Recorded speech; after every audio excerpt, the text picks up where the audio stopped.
warahmatullahi wabarakatuh, Buya. Assalamualaikum warahmatullahi wabarakatuh. Afwan, Buya mau bertanya. Ada orang yang mengucapkan kata-kata seperti ini. Saya sih sudah gak terobsesi masuk surga. Di neraka juga gak apa-apa. Di sana juga saya punya banyak teman. Apakah pernyataan ini membuat dia keluar dari iman, Buya? Mohon nasihat untuk kami semua, Buya, cara menghadapi akhir zaman yang penuh dengan fitnah ini, Buya. Terima kasih. Bismillah. Jika yang mengucapkan itu adalah ahli la ilaha illallah, maka kita ucapkan innalillah. Karena itu bencana besar. Dan hendaknya kita tidak terima dan sedih. Karena ahli la ilaha illallah itu telah masuk wilayah aman dan iman. Tiba-tiba kok punya ungkapan-ungkapan semacam itu. Artinya dia telah kecelakaan berat. Kalau ada seorang hamba yang berkata semacam itu, maka dia telah kecelakaan besar. Kita harus sedih. Dia mendapatkan musibah. Bukan saja tabrakan mobil retak kepalanya, bukan. Tapi imannya yang hilang. Harus sedih kita dengar orang semacam itu. Kalau dia memang ahli la ilaha illallah tiba-tiba mengucapkan seperti itu. Sedih. Ya kita doakan semoga dapat hidayah dan sadar kalau ada orang semacam itu.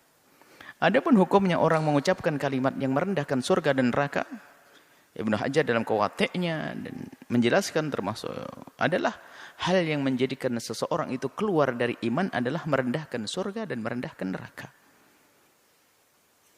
Ini yang pertama. Kemudian jika ada orang mengucapkan semacam itu, kita sedih.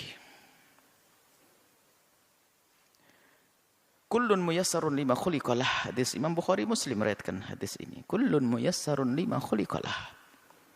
Semua orang itu akan Allah mudahkan sesuai dengan tujuannya itu di mana nanti. Kalau ahli surga akan dimudahkan oleh Allah untuk meniti jalan surga. Kalau ahli neraka akan dimudahkan oleh Allah meniti jalan neraka. Tidak usah kita menilai orang. Tidak perlu juga kita mengatakan kalau dia adalah telah menitikan neraka. Tidak. Itu nasihat untuk kita kok semuanya. Artinya begini. Yuk kita sadar semuanya. Saya, Anda, termasuk orang yang mengucapkan kalimat seperti itu. Ayo kita sadari. Bahwasanya kalau memang orang itu ahli surga, dia akan dimudahkan untuk meniti amalan-amalan ahli surga. Tapi kalau ternyata memang ahli neraka, kita itu susah melakukan kebaikan. Jalannya ya kayak tiba-tiba mengucapkan kalimat semacam itu. Hati-hati. Mari kita koreksi diri kita sendiri. Enggak usahlah ngoreksi orang. Semoga kalau memang yang mendengar, yang mengucapkan kalimat seperti itu bisa mendengar kalimat kami ini, semoga bisa sadar. Artinya apa? Selagi tiba-tiba kok punya kalimat gak benar, perilaku gak benar ini, jangan-jangan kita ini, naudzubillah, jangan-jangan ahli neraka, kan begitu. Segera tarik kebiasaan jelek ini. Jangan sampai terus berlanjut dengan merendahkan neraka, merendahkan surga dengan kalimat ini. Sebab apa? Tanda-tanda ahli neraka ya seperti itu. Dari omongan yang menghantarkan neraka, apalagi mengatakan sudah enggak terobsesi lagi dengan surga tidak ini. Wah ini bahaya banget. Artinya ya, cuman kita tidak boleh menunjuk di ahli neraka, akan tapi siapapun yang punya perilaku, ungkapan semacam itu, ini artinya adalah muyassarun, dia dimudahkan menuju neraka, kalau memang tempatnya adalah tempatnya neraka, naudzubillah. Maka yang ada sedih kita dengar orang yang mengaku dia beriman, tiba-tiba seperti itu, karena apa? Dia lepas, dan berrel kemuliaan dia telah lepas. Ini, kemudian selanjutnya, sangat berbahaya sekali jika ada orang sudah tidak percaya dengan hari pembalasan. Bahaya sekali. Dan Anda pun jangan bergaul dengan orang yang semacam itu. Karena urusan Anda dengan dia hanya untuk kepentingan dia saja di dunia. Karena dia tidak pernah berpikir kemaslahatan nanti di akhirat. Sehingga dia mungkin berbuat apa saja. Apalagi yang merendahkan neraka. Siapapun kalau sudah menganggap neraka bukan sesuatu yang menakutkan. Bukan menganggap bahwasanya di situ ada murka Allah. Kalau orang sudah menganggap neraka bukan tempatnya murka Allah, maka ketahuilah apa yang terjadi. Kalau itu dengan keyakinan, kalau orang yang mengatakan seperti itu dengan keyakinan memang dia tidak takut neraka, apa yang terjadi? Dia tidak akan menghindar dengan satupun dari dosa. Semua dosa akan dilakukan. Kenapa? Dia nggak takut neraka kok. Maka paling bahayanya manusia kalau sudah tidak percaya dengan hari pembalasan atau meremehkan hukuman di hari pembalasan. Karena apa? Bagi dia apapun yang saya lakukan, saya tidak peduli dengan pembalasan. Na'udzubillah. Maka manusia ini adalah paling bahaya manusia. Suaminya akan ketakutan, istri akan ketakutan. Karena apa? Dia bahaya. Dia bisa melakukan apa saja. Karena apa? Bagi dia neraka enteng. Anda mau jual beli dengan orang ini, oh dia bisa saja menipu Anda. Kenapa? Oh, dia tidak peduli kok. Menipu bikin masuk neraka, mau saya cari, teman saya banyak di sana. Urusan yang lainnya, culas, bohong. Mengambil haknya orang lain, zina, segala macam. Bisa saja dilakukan. Kenapa? Karena dia sudah tidak peduli dengan neraka. Bahaya sekali manusia semacam itu. Makanya hendaknya jika ada orang semacam itu, ya kita tolong, kita sadarkan. Bahaya sekali itu. Dan ini nggak perlu orang semacam itu perlu kita bela, kita na'udzubillah. Justru cara membelanya adalah yuk kita ingatkan, saudaraku kalau tidak laki-laki, saudariku, ayo jangan lakukan itu, bahaya itu.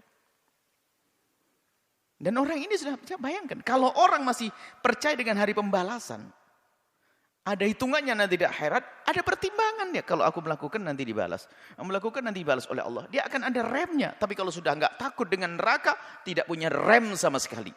Bahkan juga tidak ada kerinduan melakukan kebaikan. Kenapa? Dia nggak peduli dengan surga kok. Mau melakukan kebaikan nggak ada. Saya akan berbuat baik kalau dia ada keuntungan buat saya sekarang. Makanya apa yang dilakukan? Pamrih semuanya. Tidak akan tulus dia. Maka bahaya orang semacam ini. Na'udzubillah. Maka ayo kita doakan jika ada orang-orang semacam ini. Semoga Allah memberikan hidayah. Sedih kita. Bahaya sekali duduk. Kita takut duduk dengan orang-orang semacam itu. Kenapa? Tidak ada berhitung. Nggak ada remnya. Nggak ada remnya. Karena berdosa bagi dia menghantarkan dia ke neraka. Dia bangga dengan neraka. Na'udzubillah. Atau memang sudah tidak punya iman dengan neraka. Masya Allah. Ini seperti itu. Jadi tolonglah. Kalau memang ada, saya tidak ngerti apakah banyak atau ada. Betul ada. Kalau memang ada orang mengucapkan hal yang demikian itu, yuk kita doakan semoga diberi kesadaran. Karena bahaya sekali dengan dia. Bahkan kalau di masyarakat kita orang semacam itu paling bahaya. Dia bisa melakukan apa saja. Kenapa? Karena dia sudah tidak takut neraka. Diajak kebaikan kayak apapun nggak bisa. Kenapa? Pertimbangan dia adalah dia tidak senang, tidak merindukan surga lagi. Allah main dicari. Yang dicari adalah asalkan dia punya keinginan terpenuhi, selesai. Bukankah itu paling bahaya manusia?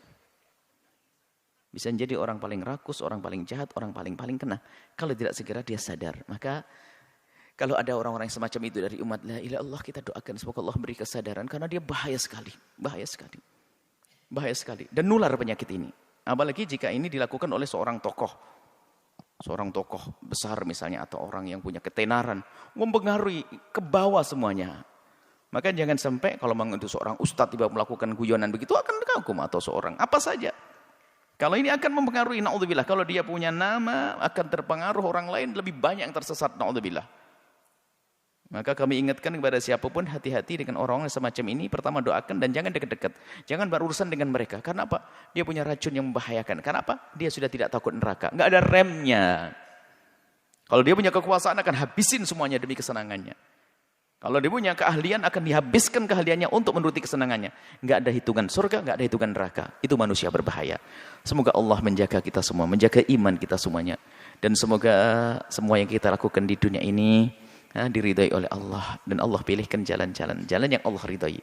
Yang pelaku dosa Allah ampuni, dan siapapun yang kepleset lesannya salah, semoga segera sadar sehingga kembali. Allah Maha Kasih kok.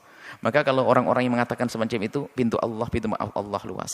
Segera minta maaf dan tanamkan rasa takut ke neraka, rindukan kepada surga dan ridho Allah Subhanahu wa taala, maka setelah itu apa? Anda akan diampuni oleh Allah dan selesai kisahnya. Jangan teruskan dengan sifat-sifat sombong dengan surga yang tidak lain adalah sombong dengan Allah kepada Allah Subhanahu wa taala. Sombong dengan neraka tidak lain adalah sombong kepada Allah Subhanahu wa taala. Na'udzubillah. Semoga Allah mengampuni semuanya. Wallahu a'lam bishawab.